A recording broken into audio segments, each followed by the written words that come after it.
Baik, kita masuk ke pembahasan berikutnya ya. Di sini sudah ada beberapa dua soal ya, untuk membedakan mana yang fungsi, mana yang bukan fungsi. Kemarin pada bab sebelumnya kita sudah membahas bahwa tidak semua relasi itu bisa dianggap sebagai fungsi.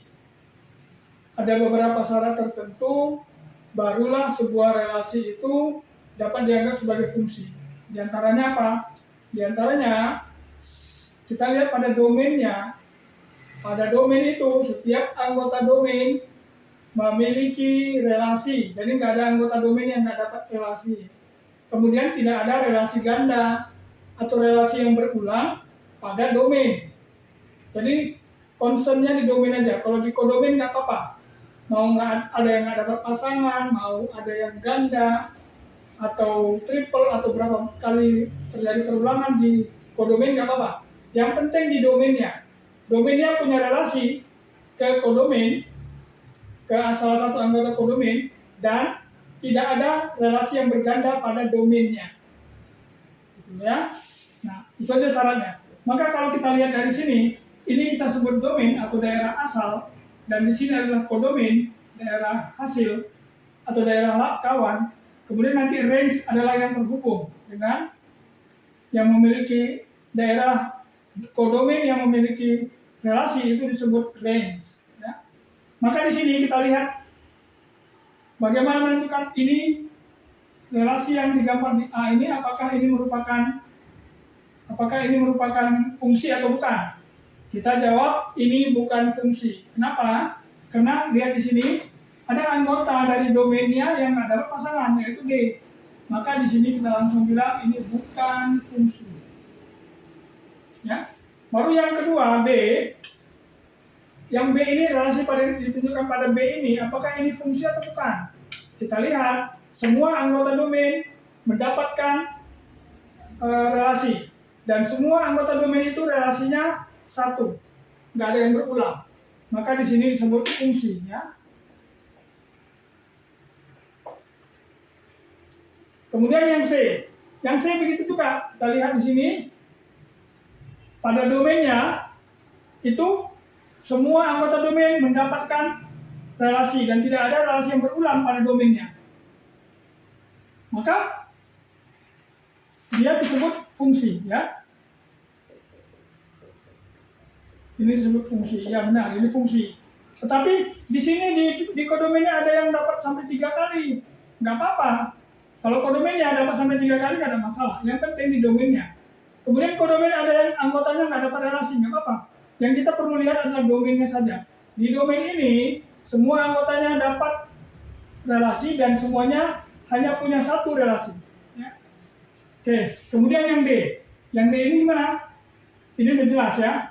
Di antaranya ada 2 yang nggak dapat relasi, tapi juga ada ini ya. Ada contoh tadi perulangan.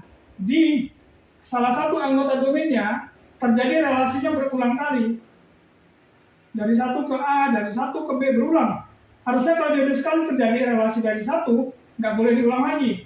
Karena itu terjadi berulang, maka dia disebut bukan fungsi. Nah, kemudian yang E, ini disebut fungsi. Kenapa? Perhatikan domainnya, semua anggota domain mendapatkan relasi, dan semuanya hanya ada satu relasi pada setiap anggota domain. Tidak ada relasi yang berulang. Ya, maka dia disebut fungsi. Yang E gimana? Yang E juga begitu ya. 1 ke A, 2 ke C, 3 ke B, 4 ke C. Di sini ada yang tidak dapat pasangan, tapi ini adalah kodomain, nggak masalah. Di sini ada dapat pasangan berulang, relasi berulang, tapi ini kodomain, nggak apa-apa. Yang penting domainnya, di domain ini, dia setiap anggota domain punya relasi dan tidak ada relasi yang berulang. Berarti dia adalah fungsi, memenuhi syarat untuk disebut sebagai fungsi. Kemudian, kalau dia fungsi, nanti kita akan ketemu ada apa yang disebut himpunan penyelesaian. Himpunan penyelesaian, maka dia akan terdapat 1A, 1 ke A, terus 2 ke C,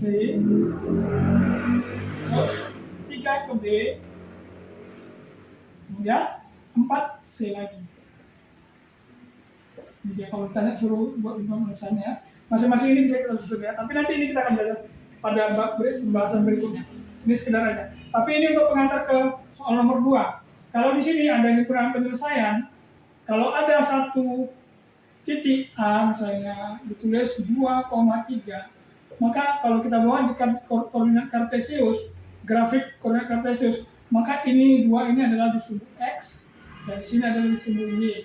Maka di sini kalau kita lihat 2 di sumbu X, di sini kita lihat di sumbu X, angka 2 di sini, kemudian Y-nya 3, 1, 2, 3. Nah, maka akan kita hubungkan seperti ini ya. Nah, inilah dia titiknya. Nanti titik-titik itu dihubungkan menjadi satu grafik, gitu ya.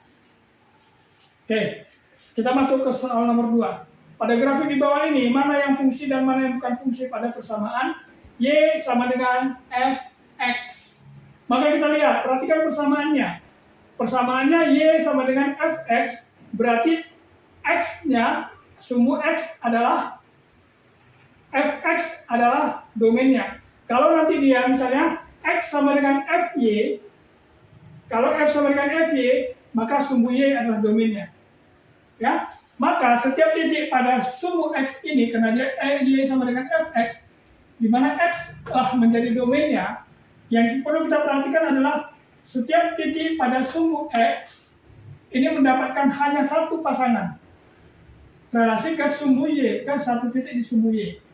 Ya, kita lihat kalau dia terpenuhi maka dia disebut fungsi. Kita lihat poin kalau X sama dengan 1, maka Y-nya di sini ada.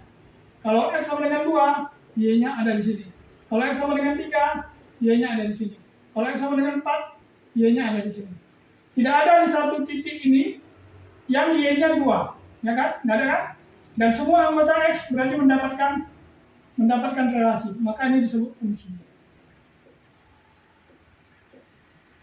Ya, kalau kita gambarkan misalnya gini ya, ini sumbu X, ini ya, ini himpunan sumbu X, 1, 2, 3 misalnya. Ini himpunan sumbu Y-nya. Ya. Maka di sini kalau 1 kemari, 1 kemari. 2 ke sini, 2 kemari. 3 ke sini, 3 kemari gitu ya, dan seterusnya. Berarti ini disebut fungsi ya. Kenapa? Relasinya kita lihat pada setiap domain, anggota domain punya satu hubungan. Oke, kita lihat yang B. Ya, ini udah dapat ya fungsi jawabannya. Yang B, fungsi atau bukan? Ini sumbu Y, di sini sumbu X. Ini itu juga pengujinya, karena dia X-nya yang menjadi domain, kita lihat. Kita anggap di sini misalnya 1, 2. Kita ambil di titik X-nya sama dengan 2, maka kita ketemu Y-nya di sini dan di sini. Maka kita lihat, kalau di sini ada X, 1, 2, 3, di sini ada Y. Maka di sini terjadi yang Y X2 ini, dia akan punya hubungan kemari, X2 ke sana, salah satu titik di sumbu Y, dan juga kemari, ke satu titik lain di sumbu Y. Perhatikan, maka terjadi perulangan, penggandaan relasi di sumbu X atau di domainnya. Maka ini disebut bukan fungsi. Kemudian yang C. C juga begitu. Kita lihat, setiap titik di sumbu X ini memiliki relasi di sumbu Y. Nah, maka ini berarti hubungannya kalau di sini ada X, 1, 2, 3 titik, di sini ada Y, 1, 2, 3. Kalau di sini dihubungkan, maka Y-nya kemari. Kalau di sini kemari. Kalau di sini kemari. Maka dia bentuknya gini ya. 2 ke situ juga, 3 ke situ juga. Gitu ya. Maka ini disebut fungsi ya. Oke, kita masuk ke yang D. Bentuknya seperti ini. Kalau kita perhatikan di sini, X sama dengan negatif 1, maka akan ketemu Y-nya di sini 1, di sini 1. Maka di sini juga terjadi perulangan. Di sini kalau sumbu X, di sini Y, di sini ada satu titik, 2. Kita anggap ini negatif 1, maka dia akan ke sana, ke satu titik di sumbu X, di sumbu Y di sini, dan ke satu titik lain di sumbu Y di sini. Dari satu titik X yang sama. Maka terjadi perulangan di domainnya.